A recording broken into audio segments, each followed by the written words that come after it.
जी अस्सलाम वालेकुम व्यूवर्स, मैं हूं अशरफ सुहेल और आप देख रहे हैं अशरफ सुहेल ऑफिशियल। ये चीज़ें तो खैर सच चलती रहती हैं, लेकिन आप ज़रा तवज्जो से सुनिएगा बात को कि आज हो क्या गया है।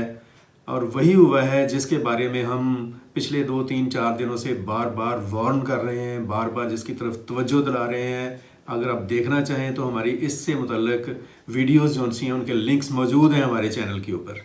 मैंने और हमारे एक एक्सपर्ट हैं, उन्होंने शौकतुल्लाह मरवत साहब और भी बहुत सारी 1 2 वीडियोस में हमने बड़ी खुलकर बात की कि पाकिस्तान संगीन ख़तरात में गिरा हुआ है। इन ख़तरात में दहशत गर्दी का जो नासूर है वो एक बहुत ही पेचीदा और खौफनाक सूरत इख्तियार करता जा रहा है। आपसे मैंने जिक्र किया था इस चीज़ के बारे में, आपके सामने ये बात रखी थी और आपके तवस्सुत से जो हमारे ज़िम्मेदारान हुकूमत हैं उनके आगे दस्त बरता गुजारिश की थी कि खुदा के लिए आपस की लड़ाई झगड़ों को छोड़कर इस फन फैलाए हुए सांप पर नज़र डालें जो पाकिस्तान की सलामती को और दाखिली अमन को एक मरतबा फिर ख़तरात में डालने के लिए तैयार है। और वही हुआ, जो ख़तरा फैला हुआ था खैबर पख्तूनख्वा में, बलूचिस्तान में और मगरबी सरहद पर, उसने पेशकदमी की है आज, और वो पहुँच गया है पाकिस्तान के दारुल हुकूमत पर। यानी केपी में जो चीज़ें फैली हुई थी, दहशत गर्दी के जो नासूर ने अपना फैलाव किया था, उसने अपना रुख कैपिटल की तरफ कर लिया है।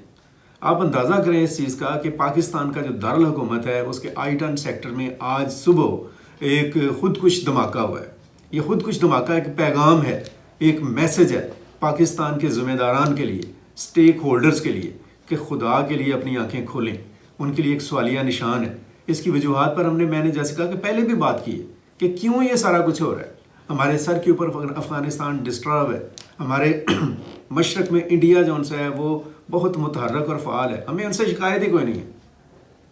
इसलिए शिकायत नहीं है कि उन्होंने ऐसा ही करना है।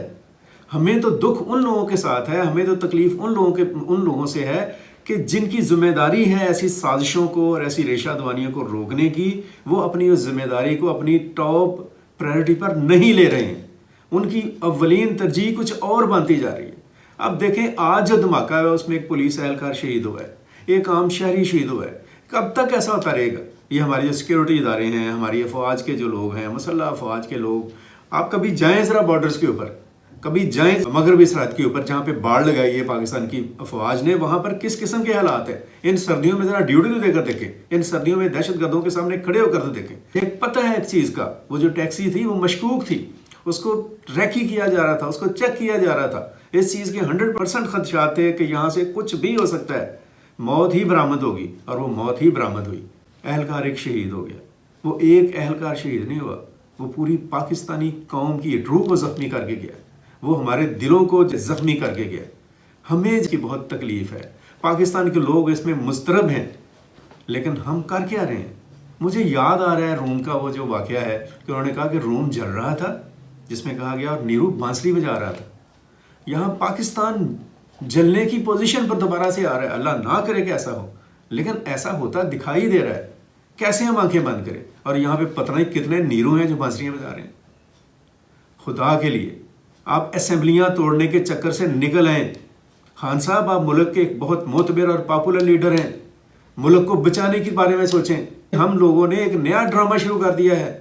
जिन लोगों ने हमारी हिफाजत करनी है, जो हमारे मुल्क के लिए, वतन के लिए, अर्ज़े वतन के लिए, हमारे लिए अपनी जानें कुर्बान करते हैं, हमने उनके साथ लड़ाइयाँ शुरू कर दी हैं। हमने उनके साथ बैठने की बजाय, उनकी मदद लेने की बजाय, उनसे आइनी और कानूनी बुनियादों पर उन्हें अपने साथ खड़ने के बजाय हमने उनके साथ फासले पैदा करने शुरू कर दिए हैं। महज अपने सियासी मफादात के लिए, अपनी एक पाव गोश्त के लिए आप दूसरों के ऊँट ज़िबा कर रहे हैं, गाय ज़िबा कर रहे हैं। ना करें ऐसा। पाकिस्तान के अवाम से अगर आप मोहब्बत के दावेदार हैं, अगर आप जमहूरियत को पसंद करते हैं, अगर आप सियासत कर रहे हैं, तो ये सियासत ज़रा थोड़ी सी इस वक्त उसकी ज़रूरत है इस चीज़ की। खुदा के लिए अपनी आंखें खोलें, अल्लाह के लिए अपनी आंखें खोलें। ये जो नासूर है, ये जो हालात हैं, हमारे काबू में नहीं है। पाकिस्तान की सलामती का, पाकिस्तान के अवाम की ज़िंदगियों का जो भी दुश्मन है वो हम सब का दुश्मन है, और उस दुश्मन को रोकने में सबसे बड़ी जिम्मेदारी पाकिस्तान के सियासतदानों की है। और पाकिस्तान के सियासतदानों का ये फ़र्ज़ है कि एक कदम आगे बढ़े। जिस तरह से 2014 में एक कौमी बयानिया तैयार किया गया था मुल्क की सलामती के लिए, और उस पर काम हुआ था। आज दोबारा से बैठ जाएं, इस पर काम करें, सोचें इसके बारे में। बदअमनी हो गई, दहशतगर्दी हो गई तो बचा खुचा भी जो है वो उड़ जाएगा, हाथों से निकल जाएगा। आज जो वाक़या हुआ है ये एक बहुत बड़ा थ्रेट है पूरी कौम के लिए, आप सब के लिए, हम सब के लिए। इस थ्रेट को समझें, इसकी संगीनी को समझें, इसकी हसासियत को समझें, इसकी शिद्दत को समझें, और इसका सामना करने के लिए इसको आगे बढ़ने का मौका ना दें। आप खुद 2 कदम आगे बढ़कर इसको कॉर्नर करें। सब कुछ हो सकता है अगर एहसास जिम्मेदारी होगा।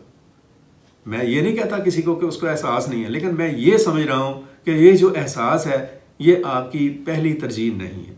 इसको अपनी पहली तरजीह बनाएं। बेशक पंजाब है, बेशक इस्लामाबाद है, सिंध है, केपी है, बलूचिस्तान है, कश्मीर है, अगर अमन ना रहा और बदअमनी ने फैलाव का रुख इख्तियार कर लिया, जो करती जा रही है हमारी हमाकतों और हमारी गफलतों की वजह से, तो फिर हमारे हाथ में कुछ नहीं बचेगा। ये सियासत भी नहीं बचेगी, कुछ भी नहीं बचेगा। सो सबसे पहले मुल्क की सिक्योरिटी और दाखिली अमन को तवज्जो दें, इसमें इन्वॉल्व करें इलाकाई लोगों को, आलमी कुव्वतों को, जो आपके दोस्त हैं उनको अपने साथ मिलाएं, और सबसे बढ़कर आपकी जो सिक्योरिटी फोर्सेस हैं, आपकी जो लॉ इन्फोर्समेंट फोर्सेस हैं, आपकी पुलिस, आपकी फ़ौज, आपकी मुसल्ह इदारे, उनको इत्मीनान दें, उनको खड़ा करें अपने साथ, उनके साथ रखना अंदाज ना करें, इस तरफ आएँ। उन्हें अपने मकासद के लिए इस्तेमाल ना करें, उन्हें कौमी मकासद के लिए फ्रंट लाइन पर लेकर आने की कोशिश करें। जी नाज़रीन, इसी के साथ हमारी आज की बात यहाँ पर रुकती है। आगे हम बात फिर करेंगे, लेकिन अभी जो बात की गई है इस पर अब एक तो अपनी आप राय दें, और दूसरों के लिए जिनसे हम मुखातब हैं, जो ज़िम्मेदारान मुल्क कौम हैं, उनके लिए क्वेश्चन मार्क भी है, उनके लिए एक चैलेंज भी है, एक सवालिया निशान भी है। वो इसके ऊपर सोचें ताकि हमारे मुस्तकबिल को महफूज किया जा सके। अपना बहुत सारा ख्याल रखें, अपनी आरा से हमें आगाह करते रहें, अपने गिरदो नवा का ख्याल रखें। अगली वीडियो में मुलाकात होती है। अल्लाह हाफिज़।